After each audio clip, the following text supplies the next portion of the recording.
My husband fell ill and had to be hospitalized.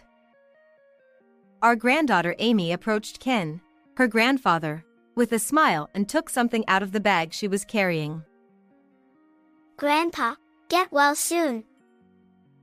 There were 1,000 origami cranes. Amy. Ken received them with a surprised expression. After gazing at the cranes for a moment, as if he had realized something, he tore them apart. Hey, what are you doing? Don't trample on Amy's feelings. But Ken's eyes were cold. Don't you understand this? Huh? Prompted by Ken, I also took the cranes into my hand. Upon closer inspection, among the neatly folded cranes, there was a message written, "I want to go shopping with you again when you get better." This means... As I gazed at the message, recalling what happened just the other day. I can't make origami. Amy did say that. The warm atmosphere turned cold and heavy, and everyone fell silent. Tonight's dinner is fried chicken and roasted potatoes. Oh, that sounds like it would go well with some drinks. Please drink moderately. Casual exchanges between the couple that happen every evening. I, May Brown, have been married to my husband Ken for 35 years. Ken runs an architectural firm, and our life has been smooth sailing. Dad, actually, I got some good liquor from a business associate today. The one whispering to Ken is our second son, Louis, of the Brown family. Louis studied architecture overseas for a few years during his student days, but now he lives with us. Well done, Louis. Let's have it right away. Oh, Louis, don't spoil your father too much. Of course, I know. Louis was fascinated by the architectural structures Ken had worked on when he was a child, and he desperately continued his studies with the dream of becoming an architect. He successfully obtained the coveted first-class architect qualification. Not only was Louis dedicated to his studies, but he also had a strong charisma since his student days, being well liked by many. Ken admired Louis's diligence and charisma, which led him to decide that Louis would be his successor. Louis has always been good at capturing people's hearts. It's just natural for me. As I smiled at Louis's shy demeanor while scratching his cheek, I suddenly glanced at my phone and saw a message notification. It was a message from our eldest son, Anthony, saying that he couldn't come home for a while because he couldn't take time off due to work. He must still be busy as usual. After studying for 4 years at university to become a qualified chiropractor, Anthony started living on his own immediately after graduating. At that time, when Louis hadn't yet been living with us, Anthony would always come back home without fail whenever he had a long holiday. I'm coming home because I'm craving your cooking. Watching Anthony happily devouring his meal upon returning home became one of my joys. We had been maintaining a good relationship, but a new breeze blew in the third spring after Anthony left home. It was during one of Anthony's usual visits home when I served him dinner. Thanks for the meal. Unusually, Anthony didn't ask for seconds and seemed to be finishing his meal. You usually eat more. Are you feeling unwell? Anthony seemed a little hesitant before speaking. I fell for a girl I met at a mixer. I can't sleep at night because I keep thinking about her. So, it's finally your turn to shine. Ken, who had been listening to the conversation, happily exclaimed. She's incredibly beautiful. And she gets the most attention from the guys, so I cannot lose. You'll be fine, Anthony. With sparkling eyes, Ken placed his hand on Anthony's shoulder and said confidently, Thank you, Encouraged by Ken, Anthony left home, and a month later, he started dating Hannah. Their relationship went smoothly, and a year later, they decided to get married. A wedding is a once-in-a-lifetime event, so I want to make it grand. Along with the announcement of their marriage, Ken called me to consult. What kind of ceremony do you want? Hannah wants to have the wedding in Rome. Rome? I couldn't help but raise my voice at the unexpected answer. When I mentioned that I don't like flying, she got really upset and insisted, then let's have it at the biggest venue in the country. I see. I'll also talk to your dad about it. Later, when I told this to Ken, he said that they would be more than welcome to have the ceremony at a major domestic venue.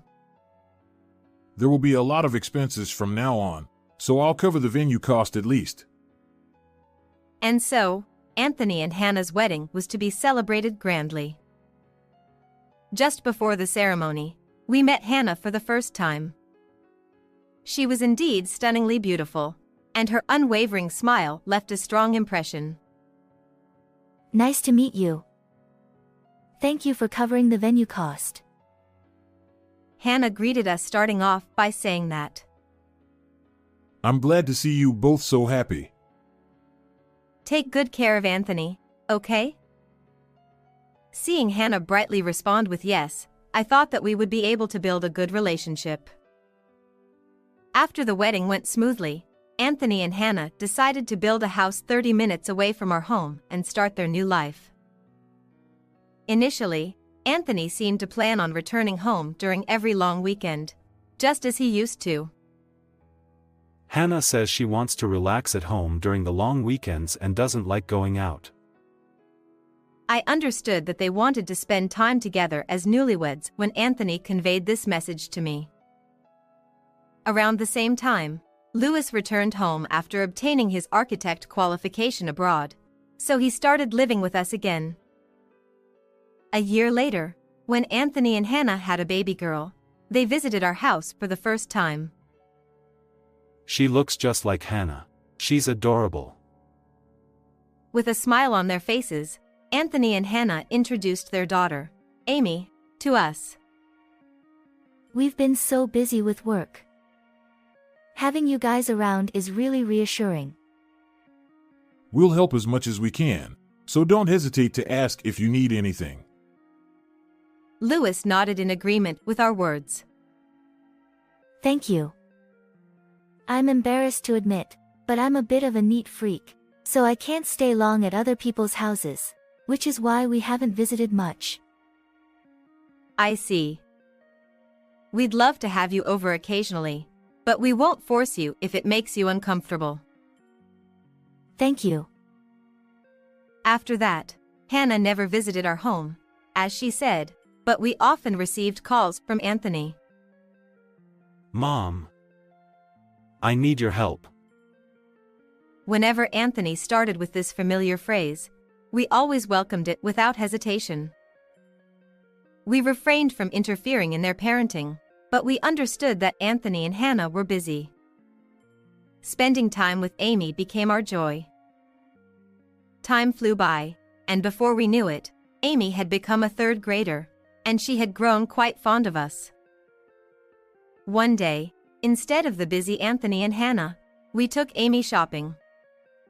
In a large shopping mall, Amy's eyes sparkled with interest as she looked at various items. Grandpa, what's that? With a friendly smile, she pointed at a balloon being sold by a girl. Amy, that's a balloon. Balloon? Yes, it's filled with air, and if you don't hold onto it tightly, it will fly away into the sky. Ken bought a balloon and handed it firmly to Amy's hand. Wow! It's so light. Ken couldn't help but smile affectionately at Amy's happy dancing. Pretty amazing, huh? Thank you, Grandpa. After that, Ken continued to buy whatever caught Amy's interest, one after another.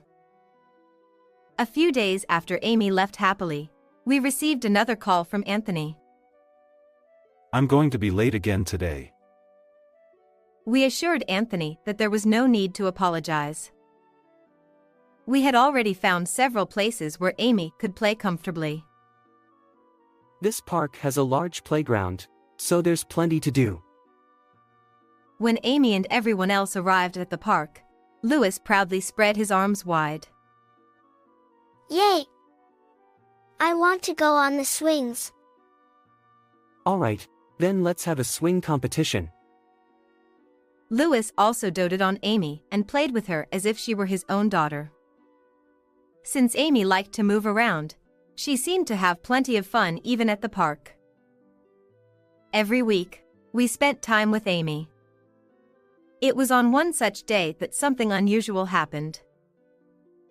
Ken, usually healthy, seemed to be struggling with a persistent cough since the morning. Are you all right? Just dry throat. Ken said so, but despite drinking water and sucking a cough drop, the cough didn't seem to subside at all. Dad, I'll take you to the hospital. I'm fine. Ken tried to brush it off, but his cough only worsened. And then, amidst violent coughing, he collapsed, spitting out blood. Ken. Dad! Louis rushed to Ken and desperately called out to him, but Ken seemed unconscious and didn't respond. In a panic, I called an ambulance, and Ken was rushed to the hospital, so Louis and I followed in a taxi. Upon reaching the hospital, Ken received immediate treatment and fortunately, it turned out that he didn't have a serious illness. He would be able to be discharged in a few days. However, Ken needed to rest for a while. After returning home once to gather the necessary items for his hospital stay, I informed Anthony as well. They said it was due to the change in seasons, but please don't overdo it, I said, holding Ken's hand, tears welling up in my eyes. Yeah, I'll be careful. Dad, you'll get better soon for sure. Relieved that Ken could respond properly, we decided to return home. A few days later, while we were chatting with Ken, Amy arrived with Anthony to visit. Dad, how are you feeling? Sorry for causing trouble even when you're busy. I'm relieved to see you looking better than I expected. As Anthony and Ken chatted in a relaxed atmosphere, Amy remained unusually silent. Amy, say hello to Grandpa. Amy, who usually greeted us with a smile as soon as she saw us, had a stiff expression even when prompted by Anthony. Thinking she might be nervous because it was her first time in a hospital, I tried to cheer her up. Amy, you look lovely in your outfit today too, I said brightly. The clothes Amy wore were the ones we gave her as a Christmas present before. Thank you. Perhaps being complimented on her clothes helped distract her a bit, as her stiff expression finally faded. Then, Amy smiled slightly, approached Ken, and took something out of the bag she was carrying. Grandpa, get well soon. It was 1,000 paper cranes. Amy. Ken received it with a surprised expression, and as he gazed at the paper cranes, he seemed to realize something and tore them apart. Hey, what are you doing? Don't trample on Amy's feelings like that. But Ken's eyes were cold. Don't you get it? Huh? Prompted by Ken, I also took a crane in my hand. Upon closer inspection, beautifully folded cranes had a message expressing a desire to go shopping again with Ken once he got better. Is this? Yeah. Amy didn't write it. The warm atmosphere suddenly changed to a cold and heavy one. Everyone fell silent. As I stared blankly at the message, I recalled something that had happened just recently. On a day when the news reported a record-breaking cold, I received a call from Anthony as usual. I'm sorry. Amy has a fever, and neither Hannah nor I can come home right away. Oh my God. Let's go pick her up from the nursery right away. Amy, whose cold had worsened, was left in our care, and she was bedridden for a while. I hope you get well soon.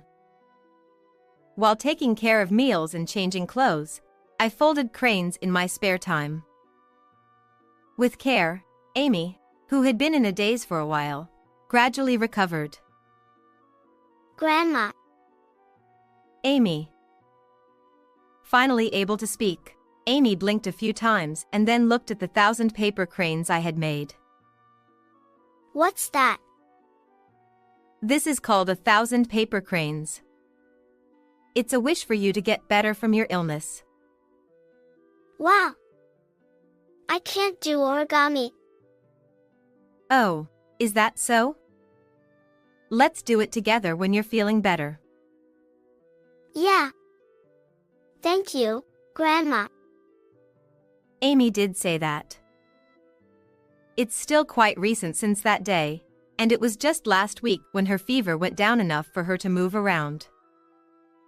Even if she had learned to fold them since then, the cranes I have now are much better crafted than the ones I made.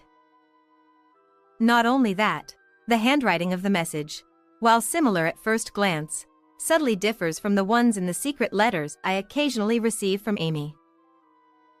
Amy, I won't get mad. I just want to know. Who prepared these? Despite Ken's inquiry, Amy just bit her lip tightly and shook her head. Amy? No matter how much we asked, Amy didn't seem willing to answer, so Ken let out a light sigh and turned to Anthony. Anthony, all receipts for items given to Amy are kept at home. Huh? What's going on all of a sudden?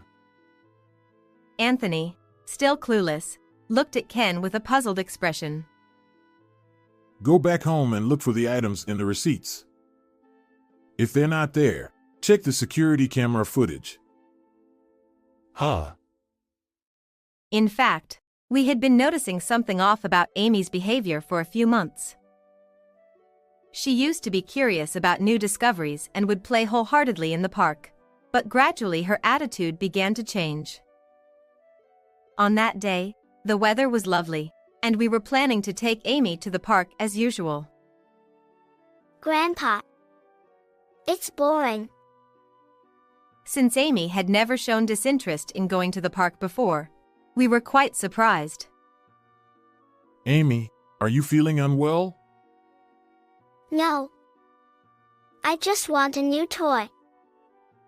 What about the kitchen play set we got you last time? It's boring. Considering that Amy had never been demanding or complained before, we initially thought there might be something seriously bothering her. I see. Amy is growing up. Maybe it's not suitable for her age anymore. With a somewhat indulgent expression towards his first granddaughter's whims, Ken decided to buy her a new toy that time. However, as time went on, Amy started complaining more and more. Grandpa, I already beat the game you bought me the other day. Really? You beat it already? It's only been a week. Aren't you playing too much? While we usually didn't interfere with Anthony and Hannah's parenting decisions, we couldn't help but have some doubts. Was the game really that interesting? Yeah. I see. Then why don't you choose something you want, Amy? Ken, who was indulgent towards Amy, decided to buy her a new game at that time as well, in accordance with her wishes. However, the games Amy requested were either not suitable for her age or were expensive limited editions. Amy, how was the game we got you last time? With a serious expression, Amy slowly shook her head. What's wrong?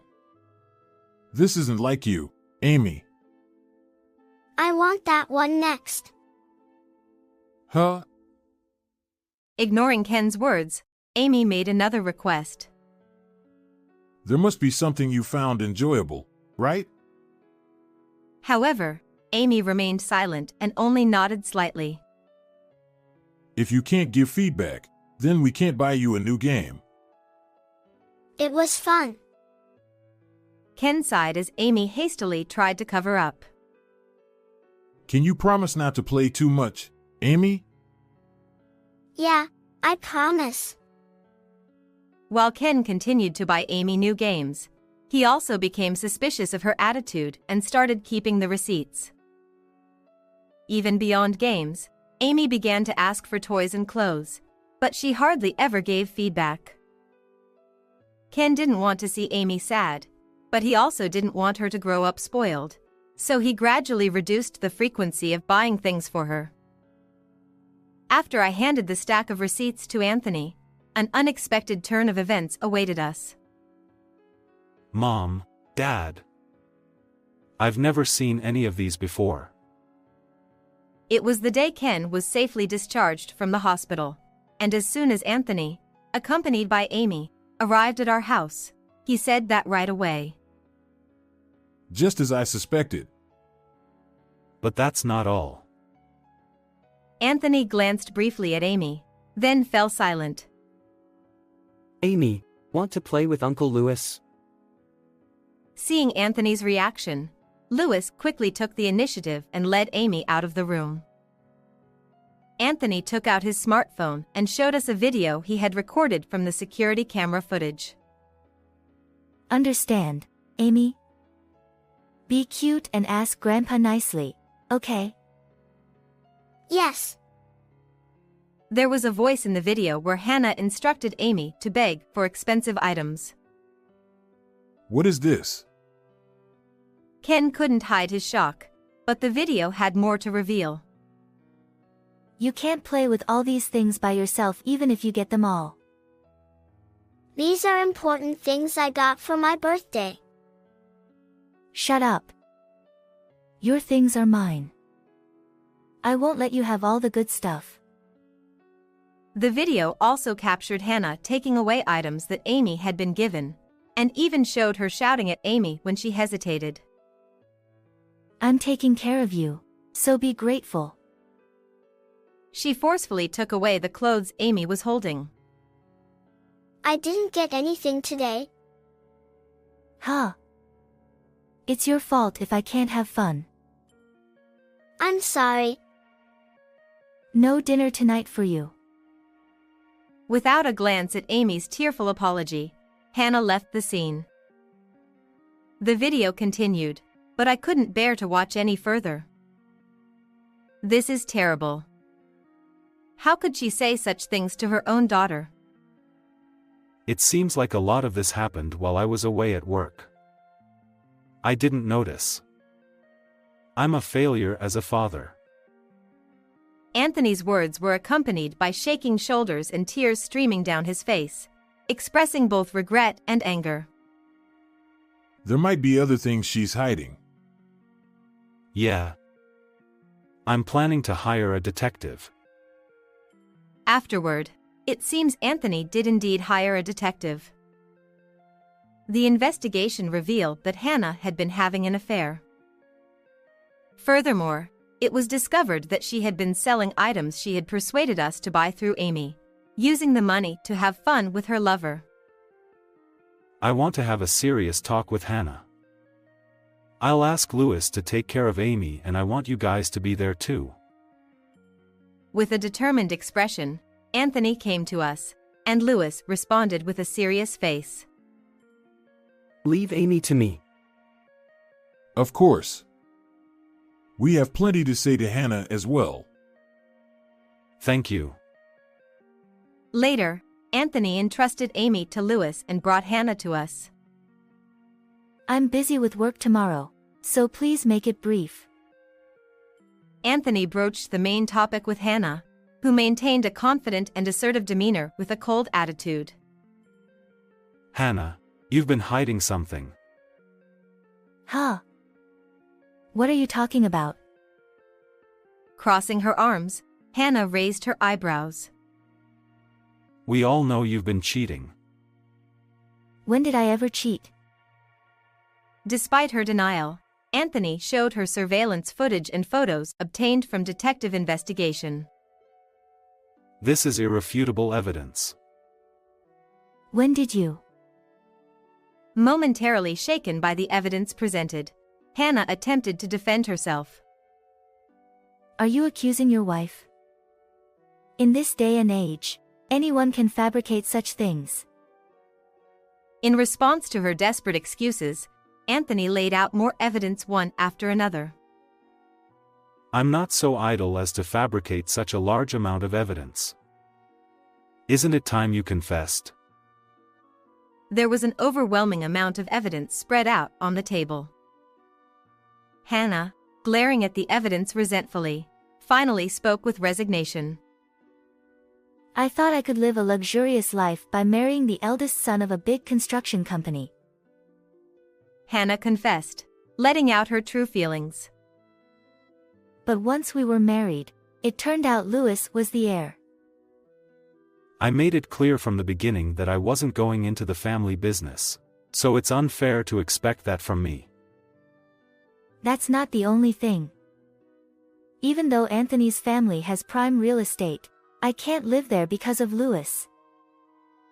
During her relationship with Anthony, Louis had been abroad, so Hannah had assumed she would be able to live in the Brown family's ancestral home after marriage.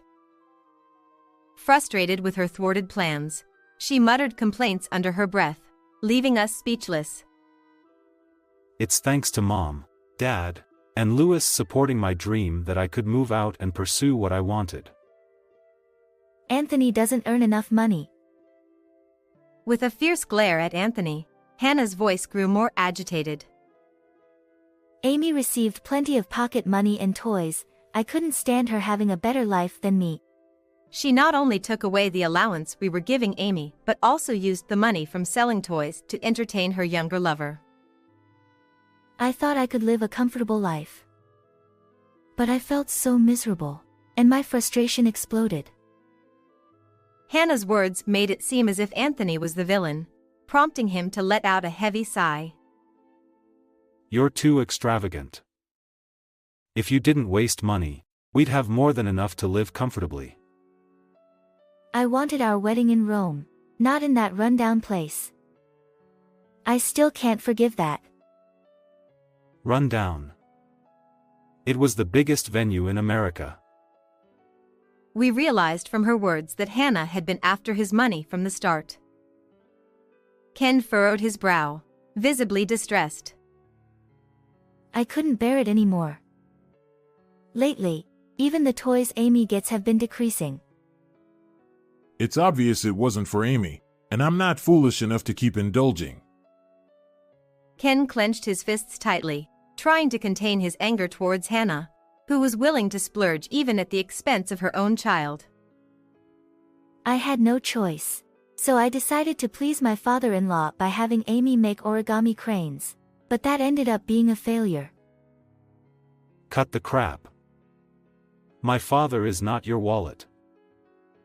Anthony stood up, glaring fiercely at Hannah. What you did was incredibly selfish. Hannah, rarely confronted with such anger from Anthony, looked frightened. I can't take it anymore. I want a divorce. With Anthony's momentum seeming to almost grab Hannah, I realized it was getting out of hand. I instinctively spoke up. What Hannah did is unforgivable. Exactly. Anthony, I understand how you feel. But I gestured for Anthony to sit down and continued speaking. Even if our connection with you ends, you're still Amy's only mother. I addressed Hannah, trying to reason with her. Even though Amy must have felt hurt being yelled at and having things taken away, she never mentioned your name. Perhaps Anthony's angry outburst had an effect, as Hannah seemed to awaken, listening attentively to my words. Please think about Amy's feelings. Yes. Amy must have felt lonely seeing her mother, who usually goes out with her lover. She probably endured Hannah's demands and sought validation, leading to the escalation of her actions. I refrained from explicitly stating that I wanted Hannah, as a mother, to understand Amy's true feelings. However, seeing Hannah's honest attitude, I decided to express something I had been hesitant to say. There's something I want to tell both of you, Hannah and Anthony. What is it? Regarding the origami cranes and the messages inside, we realized that they weren't from Amy. I couldn't tell just by looking at them. Anthony scratched his head, looking apologetic. In fact, Amy used to send us letters quite often, I said as I spread out the letters she had given us on the table.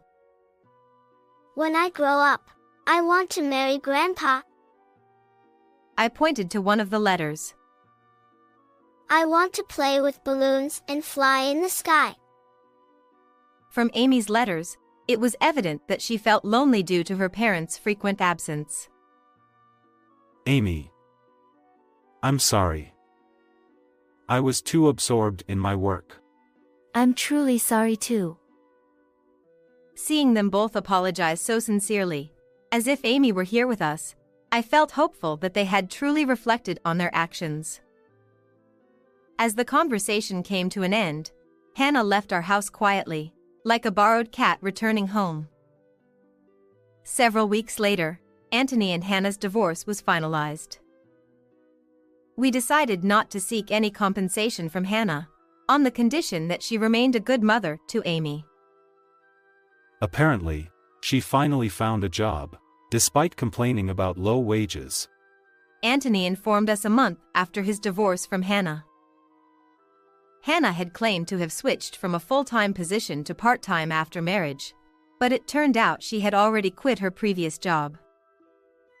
So, she had been lying to Anthony and us about being busy with work. It seemed that she had been unsuccessful in job interviews, likely due to her lack of genuine work experience since getting married. Well, if she's starting to understand the struggles of working, I guess that's a silver lining. His words warmed my heart, as they reflected the hardships he endured to achieve his dreams. I want to spend more time talking to Amy. Since things are going to be tougher than before, why not move closer to our house? Yeah, that sounds like a good idea. Anthony agreed, quickly arranging to move to a place near our house. After Anthony and Hannah completed their move, we received a letter from Hannah. I'm having trouble learning my new job, and I get scolded every day. But I won't give up on becoming a good mother.